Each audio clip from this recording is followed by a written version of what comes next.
Okay, I think we are ready to roll. Yes. I'm Mickey Jonsson. I'm the product manager for testing at Know-How, and in particular for Cantata, a tool which we will show you a little bit of today. I'm sitting here in beautiful Malmö. Sun is shining as always. Of course. Especially on Fridays. Together with my colleague. Yeah, my name is Martin Andersson, and I'm the first line support for Cantata here at Know-How Solutions in Malmö. So we've set up this webinar, and we welcome everyone to also be participating in terms of giving us some questions and feedback to the presentation. And if you have questions, you can use the chat functionality, which you find in your lower right corner, and you send your questions to organizer, and we will try to answer them either as they come in or as in a Q&A session at the end of this session, which would take about 1 hour. Yeah.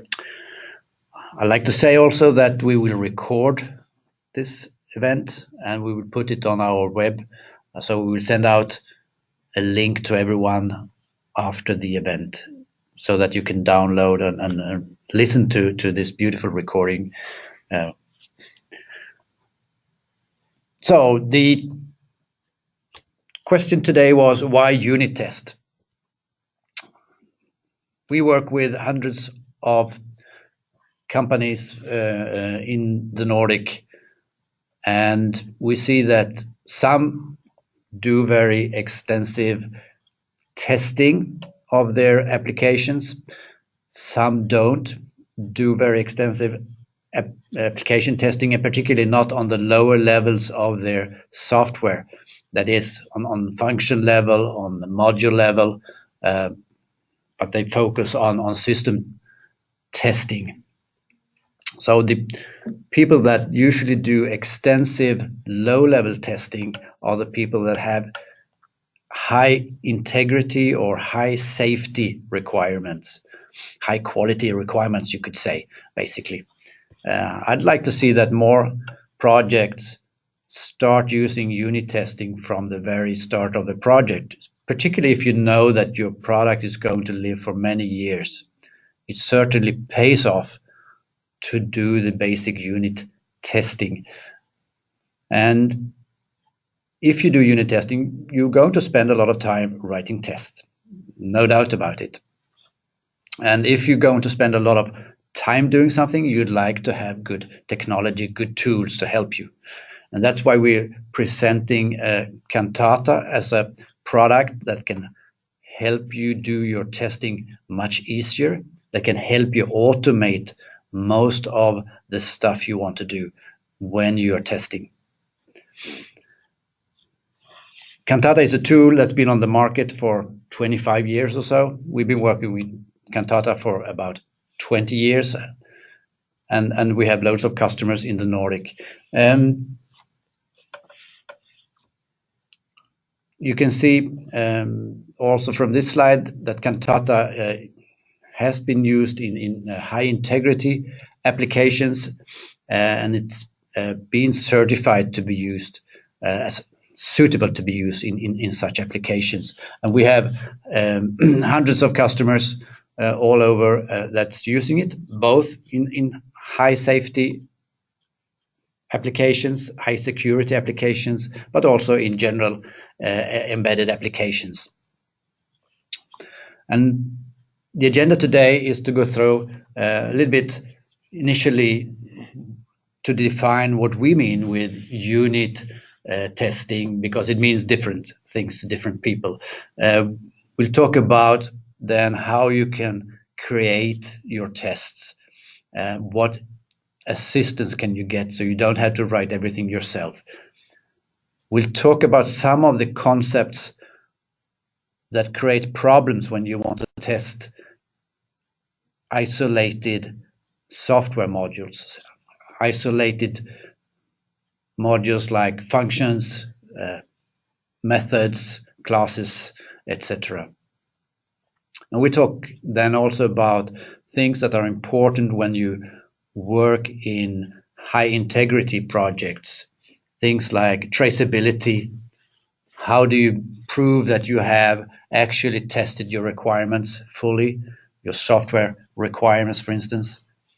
How do you report your test results to, for instance, and so that an independent auditor can check what your work has been doing and help you get your certification for safety projects, for instance. We'll talk about how to use continuous testing in a continuous integration environment. So if you work with Jenkins or something, how do I include my unit testing in that process so I can keep testing during the lifetime of my product.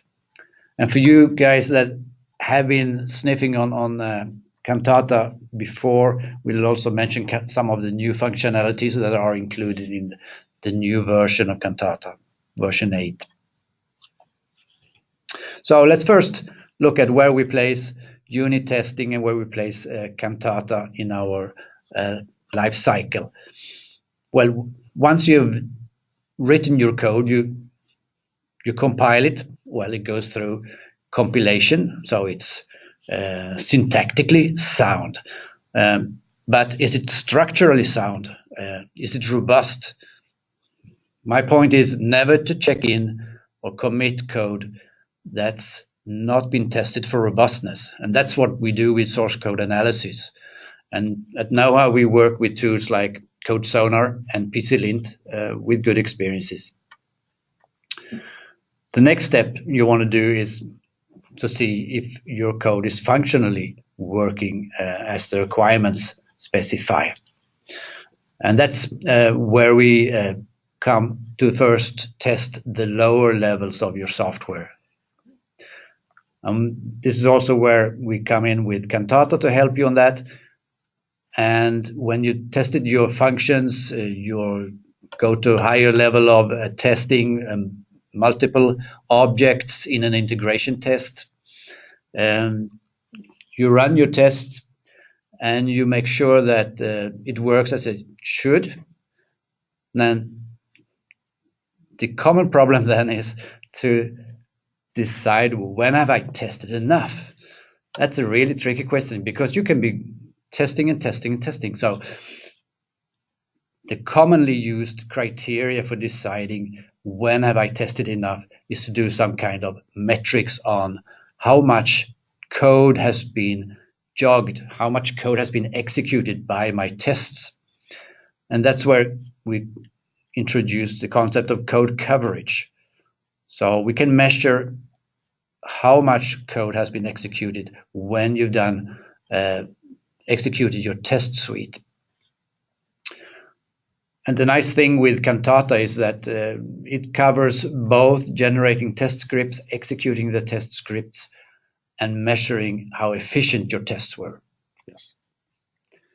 And then you can go on past the integration test, you go on and do your systems test and acceptance test towards your customers. And we use other tools like SexUp and MX Suite to cover those steps. But that's a story for another time. Yes. Okay, Martin, what would you want to say about certification and qualification? As I mentioned before, many of our customers are people doing projects that are in automotive and airborne applications, railway applications, medical applications. Yeah, and you need a tool that's really reliable and tested. Yeah, and to make it easier to pass your certification for standards like IEC 61508 or automotive standards like ISO 26262, you like to use a tool that's been certified for those type of applications, and that also includes some kind of tool qualification kit, because if you work with these standards, you will need to qualify all tools you have, from your email system to your testing system to your compiler, etc. And Cantata, yes, you will see later on, also has been used in and certified for these type of applications. Yeah. But let's not spend much more time on that. Let's look a little bit on how things actually work, because I think most of our audience are engineers and want to understand, what do I have to do? Yeah, soon. But when you work with a tool, you don't want to work against it, you want to work with it. And the good thing with Cantata is that you have a lot of integrations with the tool. The Cantata GUI is built up with Eclipse.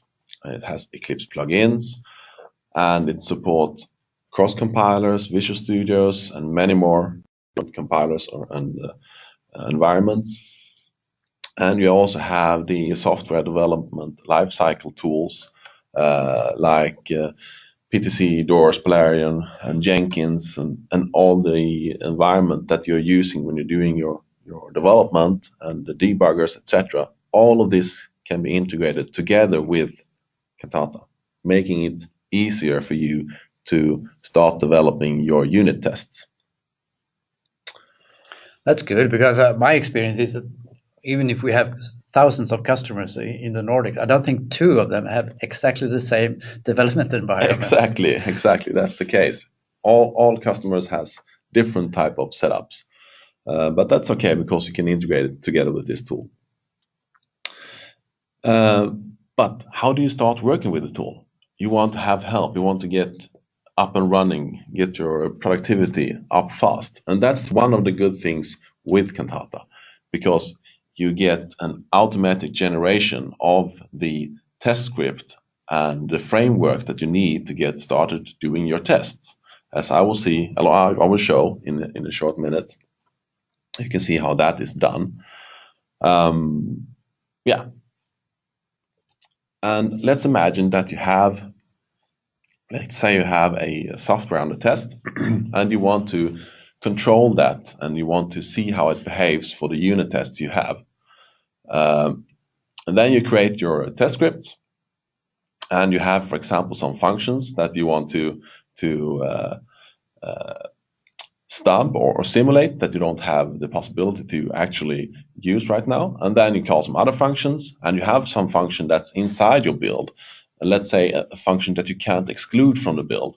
And then you have some global data that you want to set up to actually test your function A here in the good way. All of this is easy to do with Cantata. You have different help functions to actually controlling your software under test in the correct way. But basically what we want to do is really to check some input parameters to function A here and then check the results. Yeah, exactly. That's what we want to do. Yeah. Yes. Okay. And to help with that, we have Stubs. Like in this case here, we have our source code, our software under test, and we're calling something. Could be a communication queue, could be the standard library, yeah, could be anything. But in this case, we don't have the actual called object. And then we want to create a stub simulating that function. Some people call it the dummy. Yeah, dummy, stubs, isolate, yeah, different name. And you can, of course, check the parameters to it and check the caller of it. And then you choose the return parameters and raise exceptions. But another thing that's even better, because this you have to do at link time, you can actually use the wrappers. And the wrappers is a unique functionality where you can control your called object. The same situation again, you have your software in the test, and you have a function or object you're calling, but in this case, you can have it in your build at the same time. Let's say it's a communication queue or the standard functionality, standard library you're using. You can wrap that function and you can check the parameters to it. You can alter the parameters to that called object. You can also check the return parameters from that called object, or you can change the return parameters from it. That means, So that's very useful when you want your called object to react in a very specific way in this very specific test case, right? Yes, exactly. let's imagine that you're calling a communication queue and you want to send in some errors to your software under test, meaning really testing your unit, see how it reacts on some errors or what the called object actually returns to check it. Then it's a really good thing to use the wrapper because it can change the behavior of the called object. Okay, so if I'm calling my CAN bus stack, Yeah, and I wanted to actually simulate an erroneous behavior, you give me an error message back. yes, exactly. It's really hard to do that hardware-wise or simulate it in some way. Exactly. So how would I do then? This is the way you should do it. You can change the behavior. You can still call your CAN bus, and you can add some bit errors or some feedback errors to your software under test with this method. And of course, you can also do it like a stub. You can replace it completely, but still have it within your build. Yeah, I don't think I missed anything there with the wrappers. I think wrappers and stubs, we covered them. Yeah. People have questions, just shoot. Yep. Okay, so how does this work? Well, you have your software under test here, and you're calling some objects, perhaps some other libraries you use. Then you have your Cantata library. That's a library that's built up together with your environment. And then you develop your test scripts. And the test scripts itself is target independent. That means you can run them on host, you can run them on target, you can change the target, etc. So it means that if I want to test on host, so I want to run my software and I develop it on Visual Studio and then port it to my target, I could use the same test. Same test scripts, yes, test script, exactly. Or you use a simulator in your development environment, and then you actually want to run on the real target. You just change something called a deployment. Okay, but together with these all functionality in the software test, you build a executable, a binary that you're actually going to run on the target.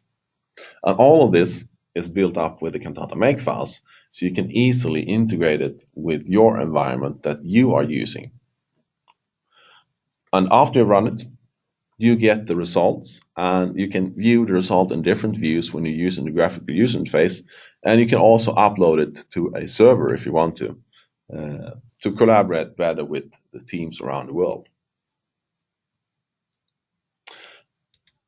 Okay, but what if you want to execute it on target? Yeah, I know many projects have the requirement to prove that your test is actually working in target. Exactly. And then you normally develop your unit tests on your host. And then, depending on what you have for type of connection to your target, you download that, start executing the binary on your target. And depending on what type of output you have, you can get the results out from target directly, or the more normal way is that you're using some type of a buffer on your target that you store the results on, I mean the coverage, the result, etc. And then you retrieve that buffer, for example, from if you have a debugger connected, then you can do a script that loads off that memory buffer, and then you demultiplex it on your host in Cantata to see the same graphical view that you have as you would have it running on host. So you get the same look and feel in the GUI as if running on host or in target. Okay. Doesn't really matter. So I could use for instance, my Lauterbach debugger to download the test, start the execution, and then retrieve the results. Exactly. Okay. That would be perfectly good. Okay. And then you talked a bit about continuous integration, and many of our customers is using some type of continuous integration, nightly builds, want to test them frequently to see that nothing has been broken. That's no problem with Cantata. You have integrations for Jenkins, Bamboo, and as I said before, everything you do in Cantata you can script up if you want to. So it's easy to integrate with other systems. Okay, but when you start doing your development, what do you need? Well, if you go to do development, and particularly if you're going to do test, you need some requirements to test against, I guess. Exactly. The better requirements you have, the better software in the end you will probably get. And I've done here a simple example. You have a number of requirements in a text format or Excel format, and you want to start developing your implementation of that. But then you want to be sure, and you want to feedback that what to call it, trace between the requirements and the actual unit tests that you have done, meaning that you can really check off that you have fulfilled all the requirements that's on your software requirement specification. And with Cantata, you have the functionality that's called trace, where you can connect the different units to different requirements. I will show you that a bit later. And it's integrated with some common requirement tools like Doors, Polarium, PTC, or Excel or text. There's a lot of different tools you can use. And also today I'm going to show very briefly some of the new functionality. Just touching it, not to make the presentation too long. But there is a lot of new functionality in the new version. So I will be showing a little bit about custom code injection and code change analysis. Okay, so let's get started. I have my Cantata GUI up and running here. I'm just going to see that you are all seeing it. Yeah, looks good. Okay, so let's see. We were talking about requirements, right? Yep. And I actually also done some requirements here. As you can see, I have an Excel sheet here, similar to the one I showed you in the PowerPoint. I have requirements on this function that it should be having 100% code coverage of entry point statements, calls, and decisions. And in this case, the function, when I put in null, a null should be returned. And when I put in not null, meaning a string of characters, it should be put out in the reverse order, like the example here. So, okay, very small, simple requirements. And I've done the implementation. Ta-da! This is the classical demo I normally use. It's a very simple function, reverse string. It takes a string of characters and returns it in the reverse order. Nice and simple, nothing complicated. And this is in C. And this is in C. Yeah. It could be C or C++. I have to say that. Yeah. Seeing is believing. Sorry about that. Okay. Friday today. Yeah. Okay. Yeah. C or C++. It's okay. That's okay. Okay. Let's see where we're. Reverse string. Yeah. We want to start doing some unit testing for this this function. Okay. Let's start to generate some tests. I will just switch to a new view. I'll start doing some tests. I will just set things up here. I'm not going to talk much about it. It's the theme reporting functionality. And there is some checkboxes or graphical help to get you started. And there is some different ways you can start doing your tests. Test case per function, or if we had some classes, we could do that. Auto test, I will talk a little bit more about auto test later on. This is the name of my test script, and here I have some presets of code coverage rules. Let's say you have a requirement on you that you need to have like DO 178B. There are some preset up coverage levels for those different setups. So if you have that, it's just to select that, and you know it will be the correct coverage level for your software under test. But you could define your own. And you can, of course, define your own. That's no problem. I think we had something like entry point, statement call, and decision. So let's go for that. And when we click next, we will see the calls made from my software under test.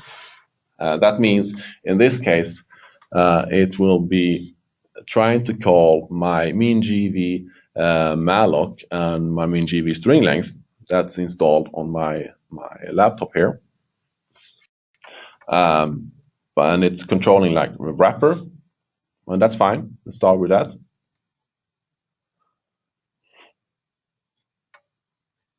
Okay. And now we have created the first test case. I'm just looking around a bit here, checking. So I have the first test case here. What's been done now, it's actually parsed my code and created the first test script for my software under test without doing a lot of work. And the test script, you can see it here in the graphical view. I can see how it's created. It puts in Cantata default value and puts out Cantata default value. And I know, because I've been using this tool a bit, that the default value is actually null. So I will just, for the clarity, put in null. I will do the same here, just to be showing that it's clear. It's null we're putting in, and we're expecting null. And we could, of course, go in and look at the test script also, if we want to. The test script itself is built up in the same source, I mean the same language. If it's C you're doing development in, then it's C. Is it C++, the test script will be in C++. It's fairly easy to understand how this test script is built up, as you can see. Can I rip it off from the tool and modify it myself and, yes, and re-execute them? Okay. It's no problem. You can use the standard text editor to start writing your unit tests inside of this test script if you want to. It's a matter of choice. Okay, so let's see how this, let's run the whole project, see how it works.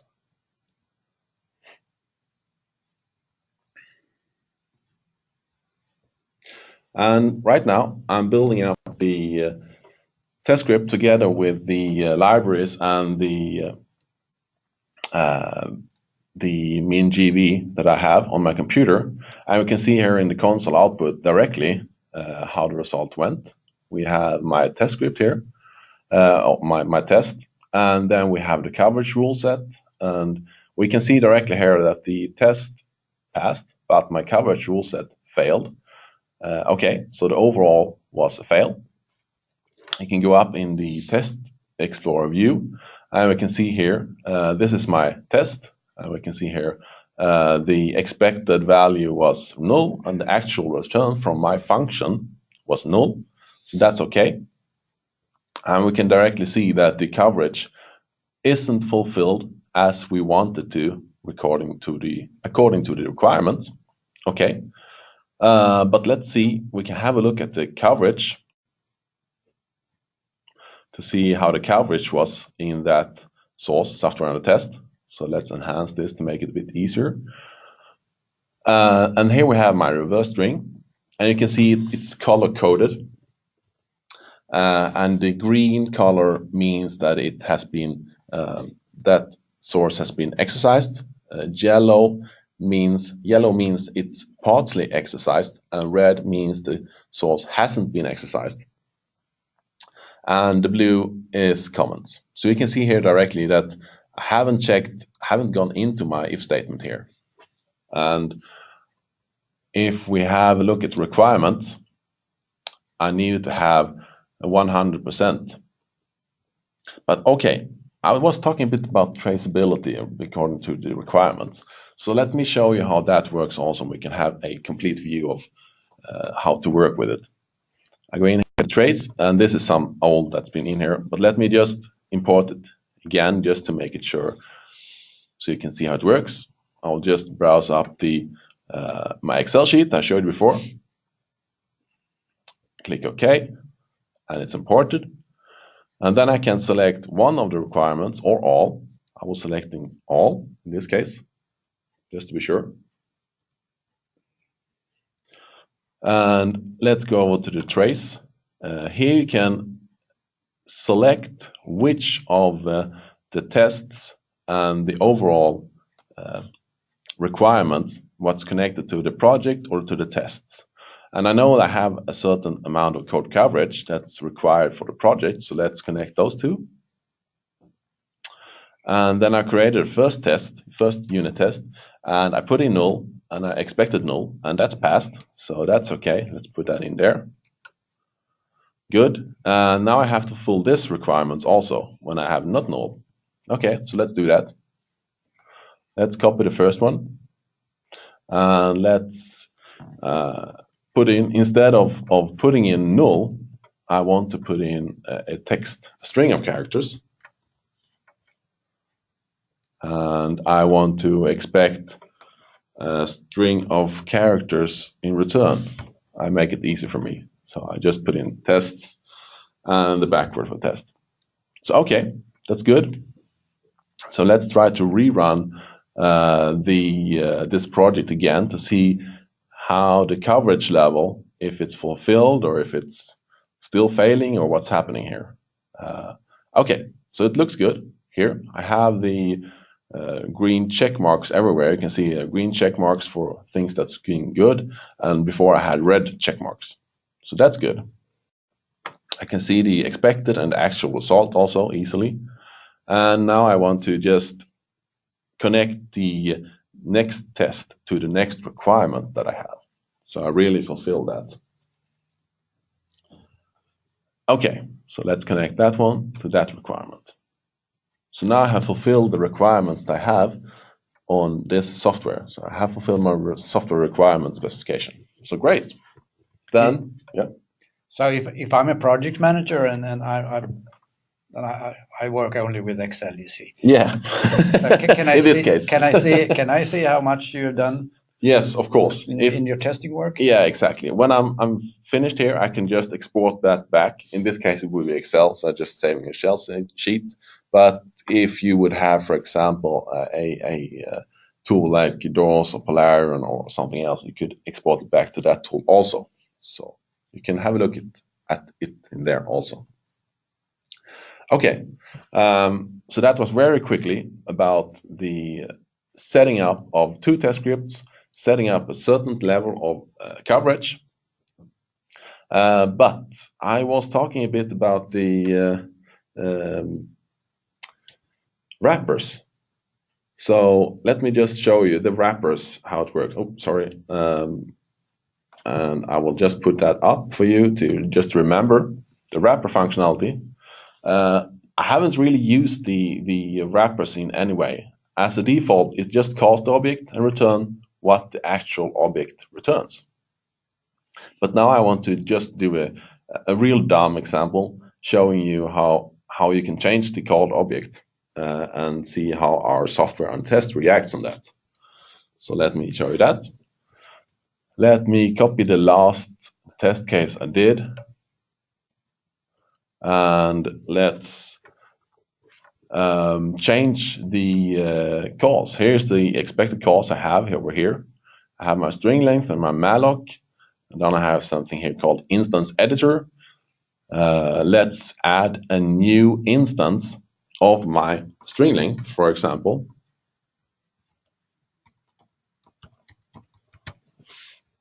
I don't want to create any checks for my data. I just want to create a new instance.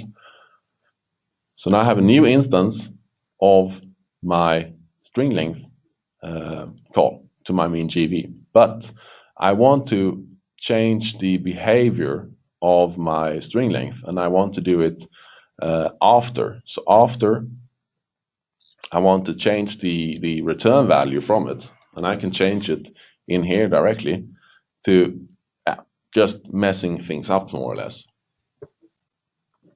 So let's see. Now I expect that my test will fail, probably some more, because I've changed the behavior of my string length. Sorry, not just this test will fail because I've changed the string length. And let's try to, we can run all of them again. It doesn't take too long time. to see what happens here. But this change you made to the string to the reverse string with the wrapper, is that only affecting one of the test cases? Yeah, it's affecting this because I've done an instance. So let me show you here. I have the first test case with a test. I put in test and checking the reverse order of test. I'm using and expecting the string length with the default instance, but in the last test case I did, I'm using the string length, but with a new instance, the wrong length, actually changing the output value from my min_gv string length function. And of course, as you can see here, the output doesn't really match up anymore, and the test fails. But that's fine. That's what I wanted to. Just to show you how the wrapper work. Okay, so we have done 3 test cases, achieved a certain coverage in very little time. Easy to get up and going, saving you time. But let me show you just briefly some of the features in the new version for you guys that've been working with this. Let me demonstrate some of the code injection, for example. Let's put up my software test, and I have the source here. I can do, let's say if you have a while loop waiting for something, and you don't want to create a test for or change the behavior in your actual source code, meaning you have to have your unit on the test in the unaltered, and you still want to change that while loop. How do you do that? That's not. Yeah, I know that's an annoying feature of testing, is that if your test goes into an infinite loop, Yeah, just gonna stand there and execute and never terminate. exactly, and that's one of the good things with code injection. You can actually inject some code in your software under test. In this case, I will just inject after here and use something stupid here also to see what happens. That means I will, after my start plus plus here, put in a break. You can put in whatever code you would like to, or a source file if you want to, and click OK. I'd added a break in my software under test, and now I expect more than the last test to fail actually. So let's try to run the project again. You will see how it works. And the injected code is instrumented when building the binary in total. As you can see here, some of the other tests also failed now. And that's because I have the break after here. If you look here in the options, you can see that the custom code injection break is actually after start on line 35. And the custom code, if you've done it like I just did, you will have a separate custom code text file in your project. And you can, of course, change the behavior of that injected code, but I will just delete it for now because it didn't do anything meaningful here. Okay, so that was one of the new functionalities. The other one that could be useful is the code change manager, code change analysis. And that means if you have something changed in your software under test and you wanted to be sure that your test is actually covering everything. I'm just doing just another stupid example here, but just to show you off the feature or how it works more or less. I've added a new variable and I want to check if something has changed. I hope I saved it. We'll soon see. Yeah, and it's detected there is a change in my software under test. And then it actually also, now it's nothing useful here, but it could suggest what you should do with it. If it's a new function, is it a new variable, etc., and your test script doesn't cover that, you will get a notification about that. So you can change your test script to actually do something with that change in your software and test. That's pretty cool, because if I'm a tester, I know that the developer is never going to tell me what they have changed. Exactly. And of course, in some cases, So I need to find out myself. Yeah, exactly. Right. And in some cases, perhaps your code coverage level will go down, and you will see why. But in this way, you get a hands-on notification that something has changed. And also an indication of what you may need to change in your testing scripts. Could be some suggestion it makes for you to what to change. Okay, I think that was most of the basic. Another good thing actually with the new version is also the tutorials. If you're new to using this tool, there is a lot of good tutorials explaining the basic functionality within Cantata. And it's all from requirements, wrappers, coverage, audit test. Oh, audit test. I will show audit test also.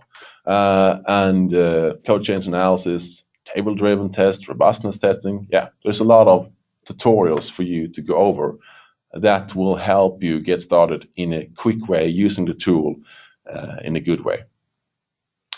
Auto test sounds nice. Yes, exactly. Does that mean I don't have to do anything myself? Yeah, you can cheat all over. No, I'm just joking. The auto test is for example, if you need to have a certain code coverage, or more useful if you have some legacy code, and the legacy code, you know, it's working. It's been out in the field for many years. You know it's working, and you want to check that if you change the source or add a new feature that you don't break anything. Meaning the auto test will try to exercise the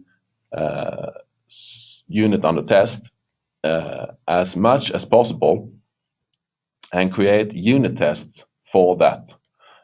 Let me just see if I can open this one up here. Here I have a very similar project I had before, reverse string, etc. Nothing changed. Yeah. So let's just pretend that we're going to do all the tests on this so-called legacy code. Oh, I'll just put it in the test explorer.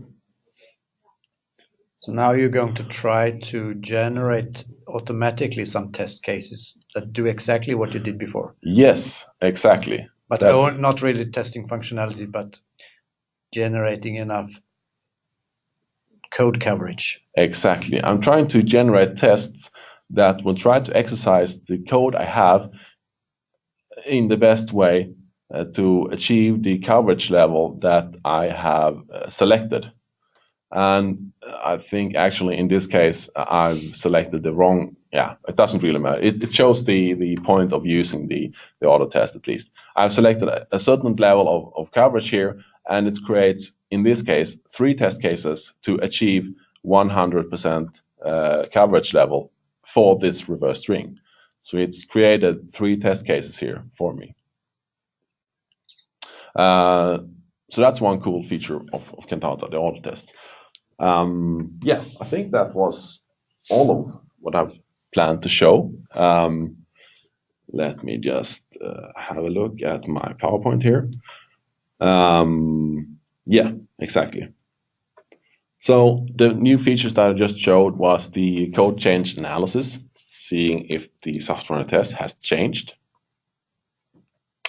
And the other new feature or function that could be useful is, for example, the custom code injection.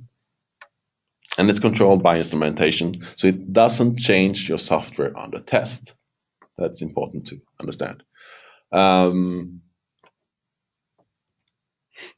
Yeah. And to sum things up, what we have gone over,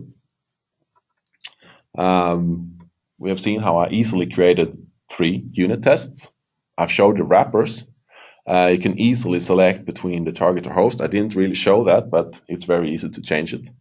The reports, I didn't show very much of the reports. I don't think it's very interesting. You can get reports, for example, if you have something, you have requirements and you have audits on your software and test, you have the requirements for that, then you get the reports structured in a way that's approved for audit. That's about what you need to know. Reports are boring, but necessary. Yeah.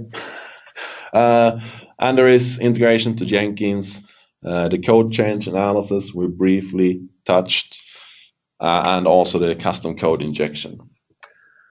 So let's see if we have any questions from the audience.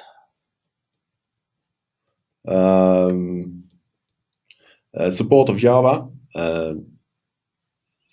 No. It's C or C++. And that was the only question. Okay. We can see there are some additional questions, Let's see. but otherwise we've been very clear or very uninteresting. Yeah, we'll just wait a minute, see if there is anything else coming in here.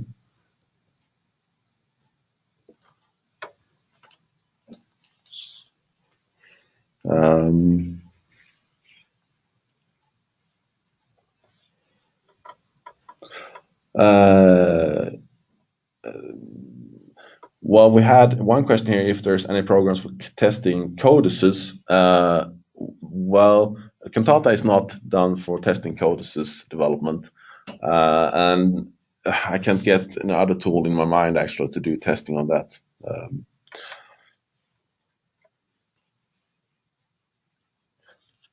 Okay. Any other questions? It's very, very silent.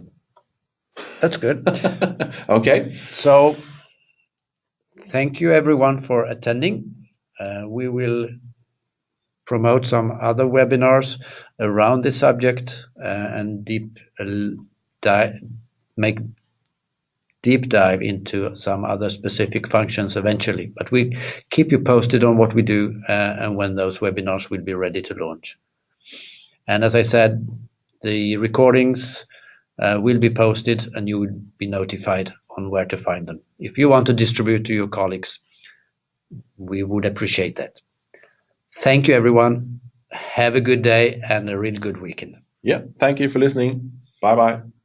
Thank you so much. Bye.